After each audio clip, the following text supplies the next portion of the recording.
So Mikhail, what was the origin for this film? The whole idea behind BIRDSHOT started when I was making my first feature film. I saw this news article about a farmer in the sun who shoot, kill, cook, and eat a Philippine eagle.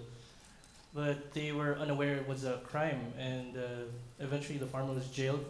And for me, that whole situation, that scenario was very tragic because I mean both for the eagle, the conservationists, and these uneducated communities living in the fringes of the wilderness. For me, I like I'm fascinated by situations like that where there's no clear line between a protagonist and an antagonist. It's just characters who are all victims and who are pitted against each other in this sort of a food chain of society. And I like plots that revolve around that, where everyone has to make these morally ambiguous decisions to survive, to navigate through a minefield. So it began with the idea of the woman who shoots the eagle.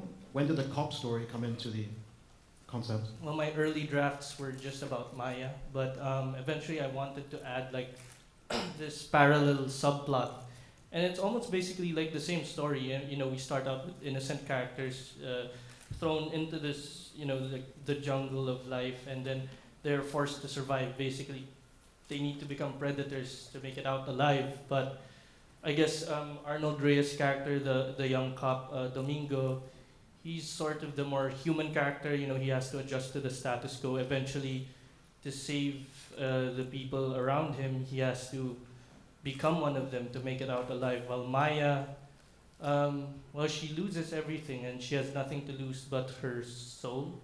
So I guess for me, she's sort of like the eagle. She's this endangered mythical creature, and it's quite rare to find someone like that in the world, where you're incorruptible. And in the film, she grows fangs, but towards the end, she hangs on to that feminine innocence and she never bites. And I think that's what the story is about. It's an uphill battle for her. In the end, it's almost like she's the last of her kind. And the eagle, was that one eagle, two eagles, stock footage? How did you shoot the eagle? We were supported by the Philippine Eagle Foundation in Davao. So we actually shot in several locations, several islands in the Philippines. The eagles can only be found in this sanctuary where they're kept. And the funny thing is, the eagle you see in the film, it's actually two eagles. One of them is a gunshot survivor, so we could only film him from his right side because his left wing was amputated because he survived, again, an attempted poaching. And the other eagle was the one with the complete wingspan, so we had to match that. Well, we shot Maya in a different corner of the Philippines, and luckily we matched the backgrounds, the fauna, and it came together. And Arnold, you've played policeman before, so what's different about this role that you took this project? Well, Domingo started in the film as a very innocent cop. He just wanted to know the truth, and he wanted to give justice to all the people who died in the bus. But along the way, he got corrupted by the system. And that's it. And when were you attached to the project? From the very beginning, or when did you start being attached to the project? Did you audition for the project? Or? Well, I got a call from the production that Mick is getting me to play the cop, Domingo. And we didn't even had a reading or audition, but I wanted everything to be fresh, like my attack in the role. That's why I read the script twice and then asked Mick about his vision, and then I took the filming on a scene per scene basis because I wanted everything to be fresh. So that's it. So your last film was a much smaller project set in the city.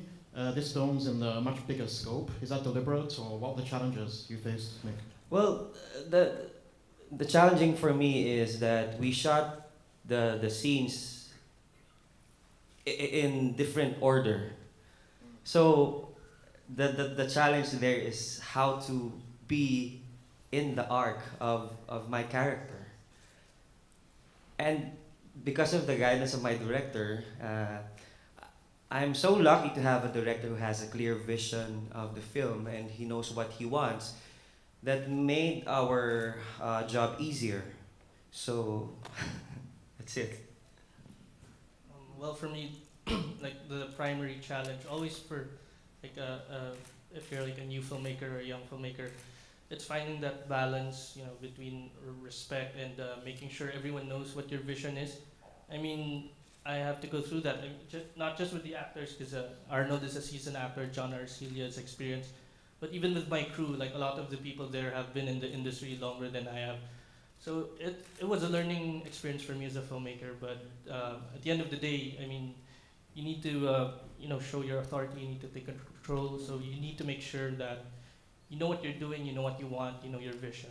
And I mean, about the challenges, like from adjusting from my first film to the second film.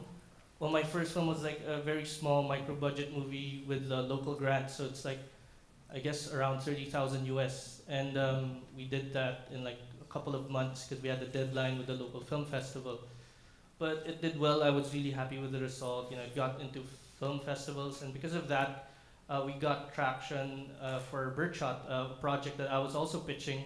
So we won international grants and co-production from Doha, some money from CJ Entertainment Korea, and we partnered up with this production company locally.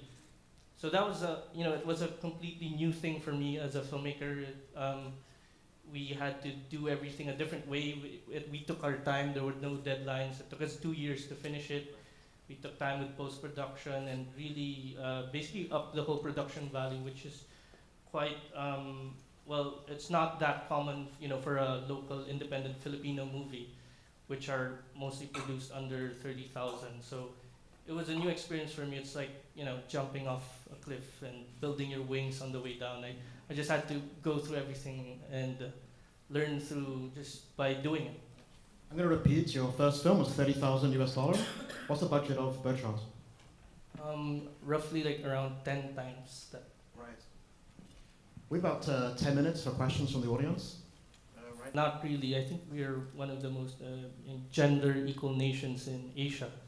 And in fact, she's a very well-known composer in the Philippines. She does a lot of studio projects, and we really took our time and collaborated with this project. But I think right now she's, I'm not sure, but I think she's retired from scoring films. She's practicing, she has music studies right now that she's pursuing. But yeah, she's a very well-known composer, and I'm very happy with the result. We really made sure like I don't know if you know this, but like every character had their own theme, and sometimes when two characters meet, if you listen closely, their two themes, combine into one. And with the ending, we had this whole like symphony with all the themes.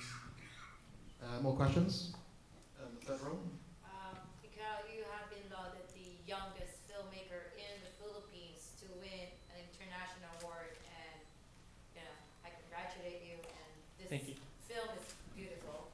I've heard about you in Cannes, that's why I'm here. But as it is right now, I'm checking in. Like, what is your process picking up all your characters? Because I know John Arcila is the most, and probably the father. But it looks like, how did you pick each of your actors? Have you known them before? Have you seen their work?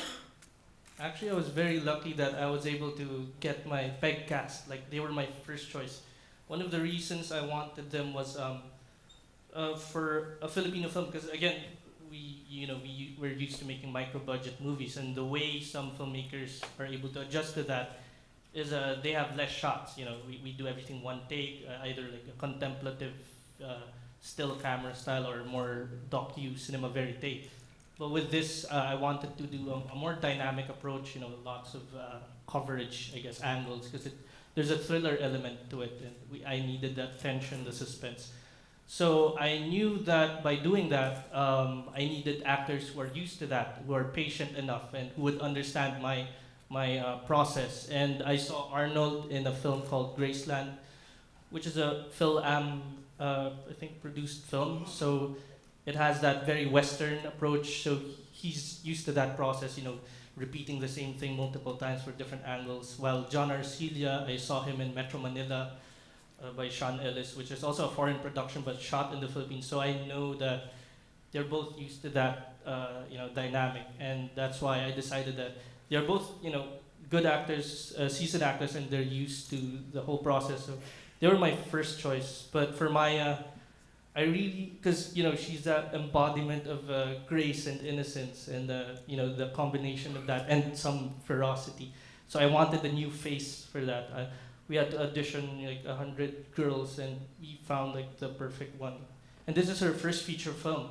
She's only done like school projects, thesis short films, and yeah, finally we're showing in nationwide in the Philippines this August. So we're really excited to unleash that new talent. I would like to add something. As I remember, one scene, the interrogation scene, I cried from 4 a.m. till 11 a.m. That's a very long take.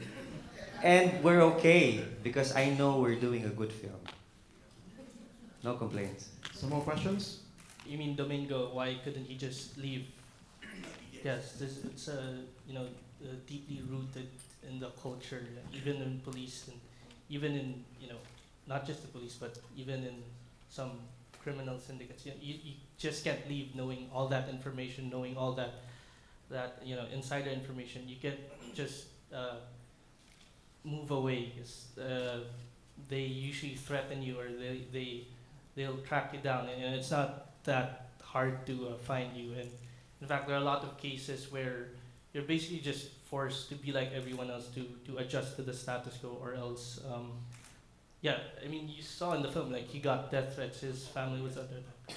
And that's, loosely based on a lot of actual events. In fact, the whole film, if you notice, and if you're familiar with the political situation in the Philippines, it's peppered with a lot of references to actual crime. Well, again, it's an independent film, and not a lot of people pay attention to it. I mean, there are more controversial, more heavily political films being shown. And yeah, luckily we don't get a lot of censorship. We're shown mostly in cultural events and festivals. And our government is used to it, to the criticism. It's not a new thing to them. And in fact, this is very moderate, I would say. It's more of a, it still has some genre elements. It's getting into even genre film festivals. And I wouldn't say it's a really heavy political film. Well, like, one of my favorite, Filipino films is, off the top of my head, I would say Kisap Mata. Mike De Leon. In fact, he's making a comeback right now. He's making a new film, and I don't know what his plans are, but yeah, I don't know if it's for commercial release or for the festival. Yeah, he's one of my favorite directors, but he's one of the old masters, and currently he's still active now. But in terms of support, we rarely get the chance to show our films to a North American audience. We're not that. I don't have a network, to really distribute my film in U.S. cinemas, and it's through platforms like this. Thank you to the New York Asian Film Festival for inviting my movie. This is the only time where I get to share my movie with a U.S. audience. So whenever we get a chance like this, a screening like this, I hope more people come and you spread the word, even to the Filipino community in the U.S. I hope more people watch it. Right now, because we're being distributed by a local company called TBA, I don't know what their plans are, but with their previous films, they've also done like a theatrical release in the US, so that's a possibility. So hopefully when it happens, you spread the word. And if you know people back home, relatives in the Philippines back home, if you want to support cinema like this, let them know, because we're showing nationwide this August. And like us on Facebook and share our page and like our trailer. Well, for me, BIRDSHOT, I see it more as a universal story. It's sort of like this parable that speaks about how morality kind of changes the longer we survive in this world, how we're tainted by the environment around us. So I see it more as that universal story, but it's set in the Philippines. The way I work, I mean, my philosophy with movies are like I get inspired by a lot of like real events, news stories, but generally I like to work with more imaginative fictional plots. But even with let's say an entertaining layer, the deeper you get, the longer you watch the film, you get into these extra layers where you basically earn the subtext, and you see that there's more meaning to it. You're not just entertained anymore, you're also engaged, and that's how I work with my films. I like to smuggle these more I guess these commentaries into the film, even though the surface layer you could still see it as like a coming of age thriller. And that's how I like to package my work. Because there are a lot of, I mean, even with Filipino films, we have a lot of great documentary filmmakers. So those are, I guess, a more accurate portrayal and exploration of the truth. So you have that if you want to really go in depth. But with my films, I think it's more of a mix of both. So Mikhail is pre-production now, his next film. That will be shown in the Philippines in October. So hopefully we can bring him back in the future for future films.